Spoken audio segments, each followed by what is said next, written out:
तो इस इंडिया के मैप में एक पर्टिकुलर एरिया हिस्सा है, उसको बोलते हैं दक्कन। यहाँ पे ऐसा हिस्सा पड़ता है, इसको बोलते हैं दक्कन बोलते हैं। ये हिस्सा कहलाता है दक्कन। तो छत्तीसगढ़ भी इसी दक्कन का एक हिस्सा है, मतलब इधर वाला हिस्सा, ये ऐसा। तो मान लो छत्तीसगढ़ यहाँ पर है, ये जो छत्तीसगढ़ है, ये छत्तीसगढ़ भी इसी का हिस्सा है। किसका हिस्सा है? दक्कन। इसलिए एक पॉइंट ऐड होता है कि जो छत्तीसगढ़ है, छत्तीसगढ़ दक्कन जैव भौगोलिक भाग का हिस्सा है। छत्तीसगढ़ दक्कन जैव भौगोलिक भाग का क्या है? हिस्सा है। ठीक है, ये एक छोटा सा और इंपॉर्टेंट इन्फॉर्मेशन है, ये वाला है, ये इंपॉर्टेंट फैक्ट है। अब सुने रहिए, दक्कन जब पढ़ोगे, आज सुने नहीं हो सुन लो, दक्कन एक भाग होता है, एक पठार वाला हिस्सा है, और इसी पठार का हिस्सा होता है कौन? आपका छत्तीसगढ़। इसलिए बोला हूं छत्तीसगढ़ दक्कन जैव भौगोलिक भाग का हिस्सा है। ये स्टेटमेंट याद रखना है आपको।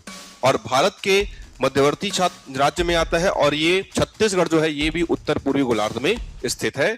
ये जो पूरा हिस्सा है इसको बोलते हैं प्रायद्वीपीय पठार। नीचे का हिस्सा पूरा कहलाता है प्रायद्वीपीय पठार। तो ये छत्तीसगढ़ उसी पठार का हिस्सा है, इसलिए हमारे राज्य में भी आपको पठार पढ़ने को मिलेगा।